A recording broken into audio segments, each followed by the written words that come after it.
felizes de ter todos vocês aqui. Nós estamos com a igreja repleta de crianças, nós estamos com a igreja repleta de rostos queridos, de família. E assim, não tem coisa mais gostosa do que passar um sábado realmente em família. Apesar das emoções, das turbulências que às vezes acontecem, nada melhor do que uma igreja viva, uma igreja que respira, uma igreja que é ouvida e uma igreja que auxilia e que trabalha para estar cada dia mais repleta e cada dia mais acessível a todo mundo. Nós vamos fazer uma oração agora, antes de abrirmos a palavra de Deus e começarmos nossa conversa. E eu queria que vocês curvassem suas frontes comigo. Querido Senhor, nós te agradecemos, Pai, por mais um sábado. Te agradecemos, Senhor, porque nos trouxeste à tua casa, porque estamos com saúde e porque estamos entre nossos irmãos e nossas irmãs. Que alegria, Pai, podermos desfrutar destas horas sagradas, destas horas tão santas, com pessoas queridas, louvando e engrandecendo o teu nome. Nós continuamos em tua presença, Pai, e agora, neste segundo momento, nós pedimos que o teu Santo Espírito fale aos nossos corações. Que ele encontre espaço em nossas mentes, que ele encontre tranquilidade em nosso espírito para ser ouvido e que nós possamos sair aqui hoje, Pai, com os corações repletos e a mente meditando sempre naquilo que tu queres que nós ouçamos e naquilo que tu queres que nós aprendamos. Amém. Nós pedimos, Pai, que o Senhor nos tranquilize, que o Senhor acalme nossos espíritos, que o Senhor acalme nossas mentes, para que nós possamos unicamente ouvir a tua voz. Que os teus santos anjos continuem acampados ao redor desta igreja, que eles sejam também, Pai, com os nossos irmãos e as nossas irmãs que estão em seus lares e não puderam estar aqui conosco, mas continuam guardando-nos e protegendo-nos. Inspira-nos, Senhor, é o que nós pedimos, em nome do teu Filho amado Jesus. Amém. Amém. Nós hoje vamos conversar sobre esse tema, romper de cadeias.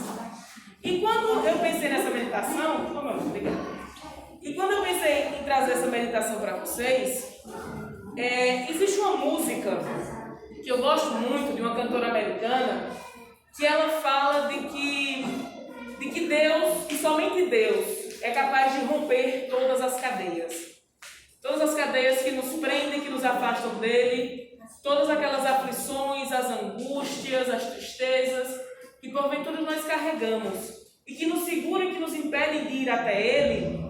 Ela conta e ela faz nessa música uma oração, que é: Deus, seja tu aquele que quebra todas essas cadeias, seja tu o meu libertador, e que eu possa me desvencilhar dessas cadeias, dessas amarras que me impedem de chegar até ti. E pensando nessa música, foi que eu imaginei a reflexão de hoje, justamente porque existem diversas cadeias que nos prendem, que às vezes nos impedem de acessar Cristo, de nos aproximarmos, de termos um relacionamento sincero e próximo com Ele. Essas cadeias, por vezes, elas são pessoais, coisas que nós não conseguimos nos desvencilhar, coisas das quais nós não conseguimos nos separar, coisas que nós não conseguimos deixar para trás. Outras vezes, essas cadeias, elas são impostas por fora, são externas. São limitações que as pessoas colocam para a nossa caminhada com Cristo. Como se houvesse alguma coisa que pudesse nos afastar, que pudesse ser suficientemente forte para nos separar do amor de Deus. E é sobre isso que nós vamos conversar hoje. Sobre essas cadeias e esses empecilhos de nós acessarmos a Deus, sejam os que nós colocamos ou sejam os que são colocados em nossas vidas. E nós vamos trabalhar em cima de duas histórias muito conhecidas, dois personagens muito conhecidos da Bíblia, mas eu não vou dar mais spoiler para vocês. Vamos começar, vocês já sabem por onde é que nós vamos passar, então vamos começar e vamos conversando sobre isso. O primeiro que eu queria falar com vocês é uma reflexão sobre uma passagem de Caminho a Cristo, que é um livro lindo, é um livro que eu tenho muito carinho, é muito gostoso de ler. e sempre que me perguntam assim, Mariana, qual é uma sugestão de presente que a gente pode dar para alguém que não seja da igreja e tal. Caminho a Cristo é um livro que não falha. Caminho a Cristo, ele é didático, ele é empático, ele é acolhedor, ele é sincero. É um livro lindíssimo, é um livro lindíssimo. E eu trouxe para a gente uma citação que está em um dos capítulos, que conta assim: não basta perceber o compassivo amor de Deus, enxergar a benevolência e a bondade paternal do seu caráter. Não basta discernir a sabedoria e a justiça da sua lei para ver que ela está alicerçada sobre o eterno princípio do amor. O apóstolo Paulo viu tudo isso quando exclamou: consinto com a lei que é boa, a lei é santa, e o mandamento santo e justo e bom. Mas em desespero acrescentou, com o coração amargurado: sou carnal, vendido à escravidão do pecado. Ele desejava a pureza, a justiça, coisas que por si mesmo não tinha forças para alcançar, e clamou: desventurado homem que sou, quem me livrará do corpo desta morte? Esse é o clamor que vem de corações atribulados em todas as terras e em todas as épocas. Para todos, existe apenas uma resposta: eis o Cordeiro de Deus que tira o pecado do mundo. Essa citação, e eu trago ela para a gente começar a nossa conversa hoje, ela parte exatamente do princípio que a gente conversou um pouco sobre isso na escola sabatina, que é: nós sabemos que Deus é perfeito, nós sabemos que sua vontade é justa, que sua palavra é sincera, que sua palavra é eterna, mas existem em nós coisas que ainda nos impedem, coisas que nos afastam. Esse sofrido homem, sofridas mulheres que nós somos, carnais, que ainda não consegue acessar e não consegue se entregar totalmente a Cristo. E essa luta que Ellen White fala em Caminho a Cristo, que era sofrida pelo apóstolo, que é essa ideia e essa consciência de que Deus é perfeito, de que tudo Ele sabe, mas que existem coisas, essas correntes ainda que me impedem de acessá-lo em completude, é a luta sentida pelo nosso primeiro personagem. E vamos para Mateus 19, 16 a 22, e nós temos o relato de um primeiro personagem e as tribulações que ele sofreu, que é justamente o nosso jovem rico. E o jovem rico, ele vai aparecer aqui para a gente hoje como um exemplo daquelas pessoas, um exemplo daquelas situações em que, por correntes internas, por questões que nós não conseguimos resolver pessoalmente, nós acabamos presos na nossa falabilidade, nós acabamos presos nessa terra e deixamos de nos entregar a Cristo. Na minha versão, diz assim, Mateus 19, a partir do versículo 16. Eis que alguém se aproximou de Jesus e lhe perguntou: Mestre, que farei de bom para ter a vida eterna? Respondeu-lhe Jesus: por que você me pergunta sobre o que é bom? Há somente um que é bom.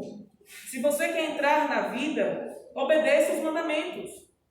Quais? Perguntou ele.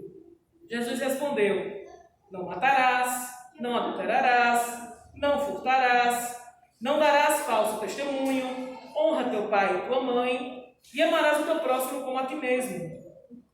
Disse-lhe o jovem: a tudo isso tenho obedecido. O que me falta ainda? Jesus respondeu: se você quer ser perfeito, vá, venda os seus bens e dê o dinheiro aos pobres, e você terá um tesouro nos céus. Depois venha e siga-me. Ouvindo, o jovem se afastou. Ouvindo isso, o jovem afastou-se triste, porque tinha muitas riquezas. E é muito interessante a gente pensar aqui nessa passagem por uma série de questões. Nós temos aqui um exemplo de um rapaz que sim, conhecia com perfeição a Deus, conhecia suas leis, conhecia suas normas, soube reconhecer Jesus enquanto o mestre, enquanto bom, enquanto correto, e rapidamente clamou aos pés de Deus e disse: mestre, o que é que me falta? O que é que eu preciso mais fazer? Porque eu sei que tu és bom, então diz-me tu o que é que eu faço para conquistar a vida eterna. E Jesus, ele é muito simples, simples e ele é muito claro quando ele diz: cumpra os mandamentos. Aí você já imagina o jovem rico enchendo o peito, dizendo: não, mas isso aí eu faço desde pequenininho. Conheço um por um, sei a ordem completa. Do começo ao fim, do fim ao começo, de frente para trás, de trás para frente. Eu conheço todos os mandamentos. Aí Jesus disse: ótimo. Então o que te falta? Vai, vende tudo o que tens, entrega aos pobres e segue. E aqui a Bíblia relata para a gente, essa é uma passagem muito conhecida, a Bíblia relata para a gente que o jovem ele não consegue fazer isso. Que ele fica triste, que ele sofre, porque ele era incapaz de cumprir com esse comando que Jesus tinha dado para ele. Porque o coração dele, o espírito dele, estava vinculado àquelas coisas terrenas. Ele estava amarrado àquilo. E apesar de conhecer a Deus, apesar de conhecer a palavra, apesar de reconhecer que aquilo era verdade, ele não conseguia se desvencilhar, ele não conseguia se desvincular das correntes que o prendiam. E correntes essas internas. Percebam, nós temos aqui a figura do perfeito cristão aparente. Na forma, externamente, ele checava todas as exigências. Ele era de posição social, ele tinha influência no meio em que ele estava, ele tinha conhecimento técnico, ele tinha estudado, ele lia as escrituras, ele tinha acesso à palavra. Mas apesar de toda a forma estar correta, apesar de toda a forma aparentemente estar perfeita, ele ainda estava preso nas próprias vontades. Ele estava preso por aquelas amarras internas que não permitiam deixar o que ele tinha, deixar onde o seu coração, o seu tesouro estava e acessar e se entregar verdadeiramente a Cristo. A nossa segunda personagem já é uma história um pouco diferente. E a gente vai falar aqui de Raabe. Vamos para Josué, capítulo 2, versículos 1 a 24. Nós não vamos ler tudo por conta do horário, mas nesse relato nós temos a história de Raabe e dos espiões. E percebam que aqui nós temos um relato bastante diferente. Nós não estamos falando de uma figura que fosse socialmente reconhecida como a perfeita cristã. Ela, externamente, ela não checava nenhum dos pré-requisitos humanos para a santidade, para o respeito, para a grandiosidade. Pelo contrário, Raabe era uma mulher, era a responsável por uma casa de prostituição, ela era uma prostituta, e ela, mesmo estando totalmente excluída do que a sociedade à época reputava como importante, do que religiosamente era reputado como santo, mesmo não tendo nenhuma parte, não conseguindo checar nenhum dos boxes, e mesmo ela tendo todas essas amarras externas que lhe impediriam, em tese, de se entregar a Cristo, de manter um relacionamento verdadeiro com Cristo, mesmo assim, ela é utilizada, ela se entrega, ela reconhece Deus como Deus verdadeiro, e ela se entrega inteiramente e é utilizada no projeto de conquista de Cristo. Deus tinha um projeto para aquele povo, um projeto de vitória, e essa mulher, que externamente, aparentemente, não era digna de fazer parte sequer, de pisar sequer em qualquer espaço onde houvesse discussão sobre Deus, essa mulher ela vai ser poderosamente utilizada nessa obra. E em Josué capítulo 2, nós temos o relato de que os espias foram até ela e de que ela oferece essa guarida, ela oferece essa proteção, porque o rei buscava por esses espias. E ela os protege, e é muito interessante quando ela, a partir do versículo 8, ela diz assim, a Bíblia diz, Josué, capítulo 2, versículo 8. Antes de os espiões se deitarem, Raabe subiu ao terraço e lhes disse: sei que o Senhor lhes deu esta terra. Vocês nos causaram um medo terrível e todos os habitantes desta terra estão apavorados por causa de vocês. Pois temos ouvido como o Senhor secou as águas do Mar Vermelho perante vocês quando saíram do Egito, e o que vocês fizeram a leste do Jordão, com Seom e Og, os 2 reis amorreus que vocês aniquilaram. Quando soubemos disso, o povo desanimou-se completamente, e por causa de vocês, todos perderam a coragem, pois o Senhor, o seu Deus, é Deus em cima dos céus e embaixo na terra. Versículo 12. Jurem-me pelo Senhor, que assim como eu fui bondosa com vocês, vocês também serão bondosos com minha família. Deem-me um sinal seguro de que pouparão a vida de meu pai e de minha mãe, de meus irmãos e de minhas irmãs, e de tudo que lhes pertence. Livrem-nos da morte. E aqui é muito bonito, quando a gente vê esse relato, quando a gente vê essa história, porque nós temos justamente essa mulher que está com toda a sua vida atada à terra, atada ao mundo, totalmente desvinculada do que normalmente seria considerado como um plano de Deus. Nós vemos essa mulher reconhecer e dizer: olha, eu ouvi falar desse Deus de vocês, eu ouvi dos projetos dele, eu ouvi das promessas dele, eu vi como ele causou revoluções profundas, ele libertou vocês de reis, secou mares na frente de vocês. Nós sabemos que ele é o Deus verdadeiro. Esse testemunho chegou até nós. E ela diz, e você vê nesse relato todo, ela está rompendo com todas essas correntes, quando ela diz: eu reconheço que não há outro Deus por cima da terra ou embaixo, por cima dos céus ou embaixo da terra. E assim como eu reconheço isso, eu quero fazer parte desse projeto de salvação, desse projeto de vitória desse Deus para vocês. E eu quero poupar. E eu vou ofertar segurança. E o relato continua, e nós temos diversos debates a respeito da forma como Raabe se portou. Existe um debate profundo sobre a questão dela ter mentido para os guardas do rei, se seria justo, se não seria justo, se ela teria mentido, se ela não teria mentido. E o que eu acho interessante é a resposta que a gente encontra nos comentários bíblicos. E aqui eu li o volume de Josué, a Segunda Reis. E o que eu achei interessante foi que ele disse o seguinte: o Senhor aceita o que é feito com sinceridade e com intenções honestas, ainda que contenha uma mistura de fragilidade e ignorância. A fé de Raabe foi provada e se mostrou genuína. Deus nos aceita como somos, mas devemos crescer na graça.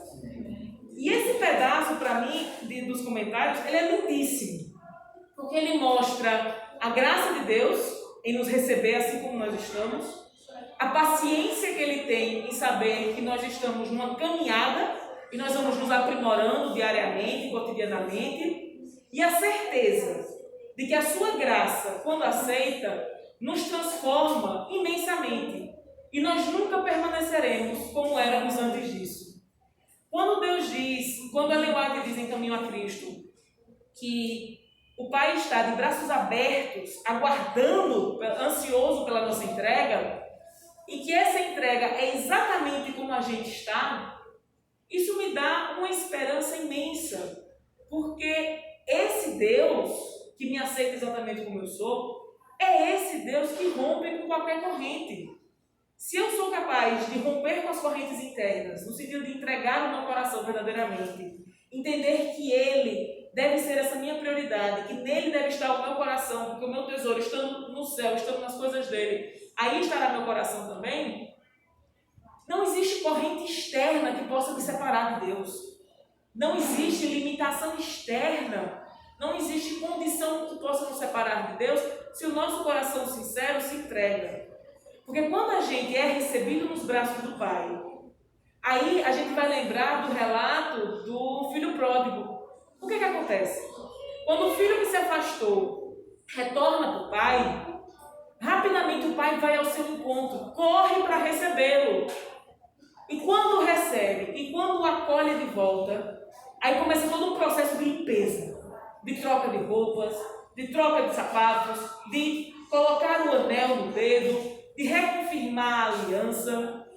Mas percebam, o pai não precisou que o filho resolvesse tudo internamente antes de chegar em casa. Não foi o tipo de coisa, você foi embora, você se afastou de mim. Então você só entra de volta na minha casa quando você tiver resolvido sua vida, quando você estiver com dinheiro, quando você estiver com as roupas limpas, quando você estiver totalmente arrumado. Pelo contrário, o pai corre para encontrar esse filho que vinha sujo, que vinha cansado, que vinha com fome, que vinha marcado pela vida externa, que vinha marcado pelas consequências das escolhas que ele tinha tomado e pelas consequências de passar tanto tempo no mundo distante do pai. Mas nada disso foi suficiente para diminuir o amor do pai. Nada disso foi suficiente para condicionar a aceitação. O pai, ele disse: filho, seja bem-vindo. Eu estava lhe aguardando desesperadamente, ansiosamente, eu estava esperando por você. Volta, a casa é tua. Eu te conheço. Eu sei que tudo isso que você passou ficou para trás. Entrando de novo na tua morada, entrando de novo na casa, eu te dou novas vestes, eu te dou novas sandálias, você toma um banho, você é limpo e a gente faz uma nova aliança. Meu anel volta para a tua mão e a gente faz um novo compromisso de que você retornou para o seu lar. E você vai voltar para o lar na mesma posição que você estava. Porque o filho ainda diz, vocês vão lembrar, o filho ainda diz: não, eu só preciso que você me receba como um dos seus empregados. Eu não quero voltar como filho. Eu quero voltar embaixo, eu quero voltar como um empregado, qualquer coisa. Ele disse: não, tua posição comigo é a tua posição de filho. Não importa quão longe você foi, não importa o que você fez de errado, o meu amor, a minha graça te transforma. Você entra em casa e eu te restauro. Eu rompo com todas essas cadeias e você agora acessa a minha graça e acessa a minha posição e toda a minha promessa para ti. Quando eu pensei nesses dois relatos, do jovem rico no Novo Testamento e de Raabe no Antigo Testamento, foi porque para mim são exemplos claros do que um coração entregue verdadeiramente a Deus, um coração que reconhece que Deus deve ser colocado acima de tudo.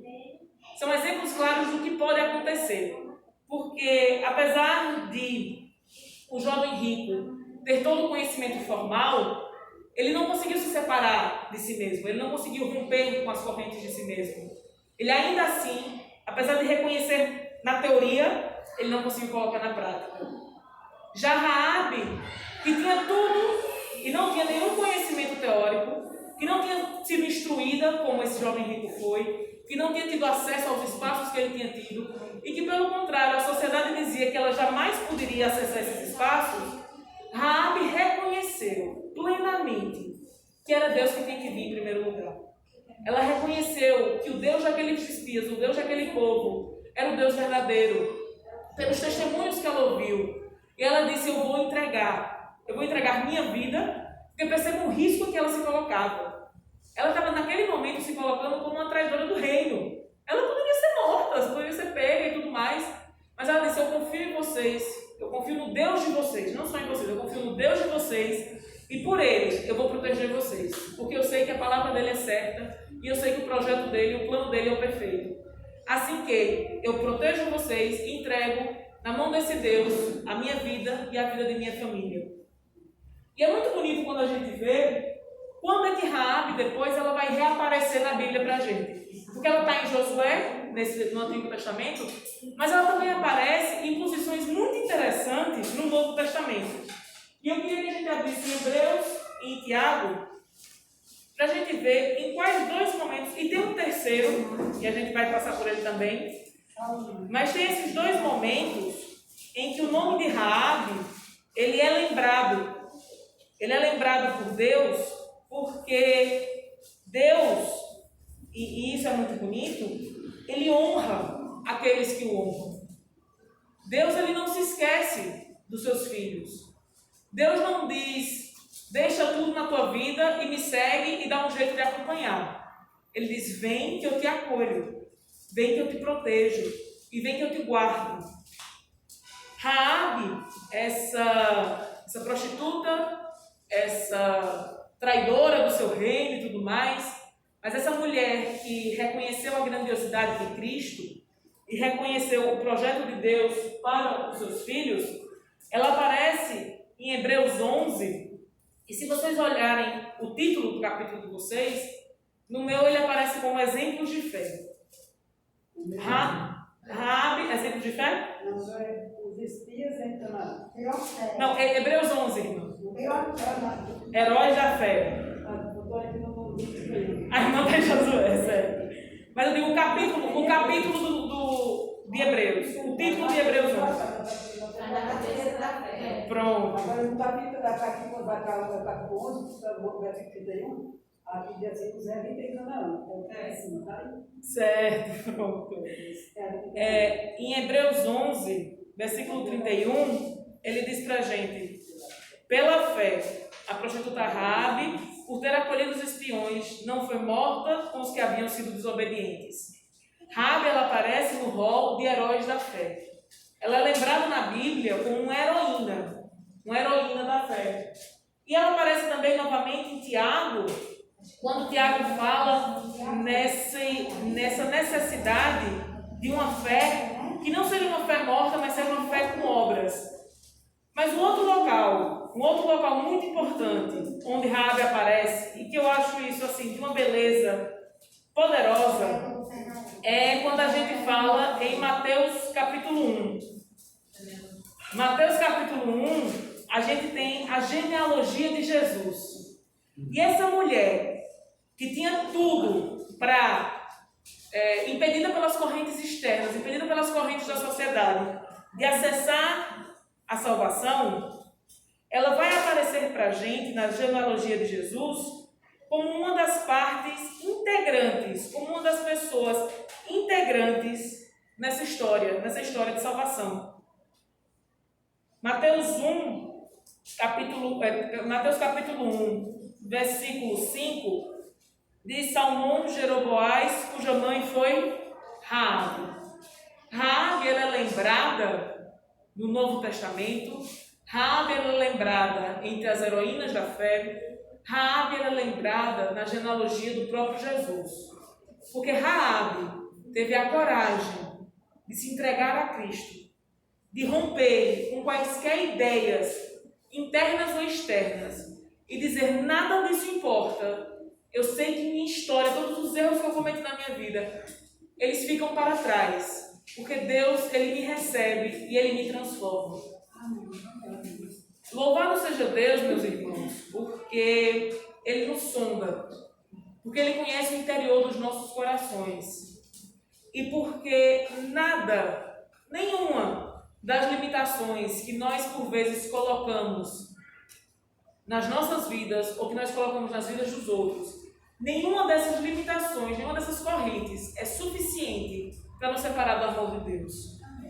Quando a gente leu no começo, e o parágrafo final diz assim: esse é o clamor que vem de corações atribulados em todas as terras e em todas as épocas. Para todos existe apenas uma resposta: eis o Cordeiro de Deus que tira o pecado do mundo. Para todos nós, independente de onde nós estejamos, independente da angústia que atribula em nosso coração, ou das condições que as pessoas colocam em nossas vidas, das limitações, de qualquer que seja, a resposta para os nossos corações atribulados é o Cordeiro de Deus que tirou o pecado do mundo. E ao fazê-lo, Ele garantiu que nossas vestes estão lavadas em seu sangue e que elas são alvas como a neve novamente. Que nós hoje possamos sair daqui com a certeza e com a garantia de que Jesus, Ele conhece nossos corações, que Jesus tem um propósito para todas as nossas vidas e que nós somos importantes e essenciais e que não existe nada que nos separe do seu grande amor. Amém. Que nós possamos entregar nossas vidas. Nós vamos fazer uma oração e depois nós vamos cantar um louvor. E esse louvor é precisamente esse clamor, essa aceitação de que Deus nos sonda, nos conhece e esse pedido de que Ele nos use. que Ele nos use em sua obra, que Ele nos use em seus planos, que nós possamos, assim como Raabe, confiar, de olhos fechados, reconhecer que Deus é o Deus real e entregar nossa vida e nossa família. Por mais que para os outros pareça loucura, por mais que os outros achem que nós não temos o direito de nos aproximar de Deus, que nós somos longe demais, que nós erramos demais, que a história de Raabe seja um exemplo para todos nós. Que nós possamos sair daqui com a certeza de que, independente de onde nós estamos, independente de quem nós fomos, Deus Ele nos transforma. Porque Ele é capaz de transformar uma pessoa com a história, uma pessoa que no Antigo Evangelho aparece para a gente como uma prostituta, uma separada da sociedade, uma pessoa que sofria todo o preconceito da exclusão. Ela volta na Bíblia como uma heroína da fé, como uma parte da genealogia de Jesus. E essa é uma promessa divina, de que Deus é capaz de romper com todas as limitações que nós acreditamos que existam. E Ele é capaz de nos aceitar plenamente, integralmente, como nós estamos, e nos transformar para aquilo que nós jamais imaginaríamos que seria possível. Talvez Raabe pensasse que o que ela estava garantindo simplesmente era a sobrevivência de sua família naquele momento de guerra. Talvez ela imaginasse que estava garantindo a promessa de participar do povo eleito. Eu não acredito que ela imaginasse que um dia ela seria referida na Bíblia como uma heroína da fé. E assim foi. Porque Deus, Ele honra aqueles que o honram. Deus, Ele protege e Ele cuida de todos aqueles que se entregam a Ele. E essa promessa, essa certeza, ela não tem limitantes, ela não tem condicionantes, ela simplesmente é. Porque Deus, Ele simplesmente é. Que nós possamos hoje louvar a Deus, pedindo que Ele sonde nossos corações, que Ele repare tudo aquilo que existe para reparar. E que Ele nos use nessa caminhada, nesse projeto, que Ele nos use em louvor do Seu nome. Vamos ficar em pé e fazer uma oração? Querido e bondoso Pai, Senhor, nós te somos imensamente gratos, Pai. Somos imensamente gratos porque o Teu amor não conhece limites, não conhece barreiras. Porque não existem correntes, Pai, que Tu não possas romper. E não existe nada, Pai, que possa nos afastar do Teu amor. Nós queremos Te entregar, Senhor, nossos corações. Pedir que o Senhor faça inventário de tudo que existe em nós. E que tudo aquilo que não Te honra, Pai, seja posto de lado. E que nós possamos encontrar uma nova vida, um novo propósito contigo, baixo a Tua graça, baixo o Teu manto protetor. Nós Te suplicamos, Pai, usa-nos, transforma-nos, faz-nos nova criatura, porque nós não queremos mais aceitar que existe qualquer limitação, existe qualquer coisa que nos separe de Ti. Nós queremos entregar nossos corações aos Teus pés e podemos fazer isso pela certeza de que Tu estás de braços abertos para nos receber. Amém. Guarda-nos, Pai, guarda esta igreja, guarda os nossos queridos que aqui não puderam estar. Que todos nós possamos seguir firmes e confiantes nessa promessa e nessa certeza de amor, de graça transformadora. Amém. É o que nós pedimos, desde até agradecemos. Em nome do Teu Filho amado Jesus. Amém.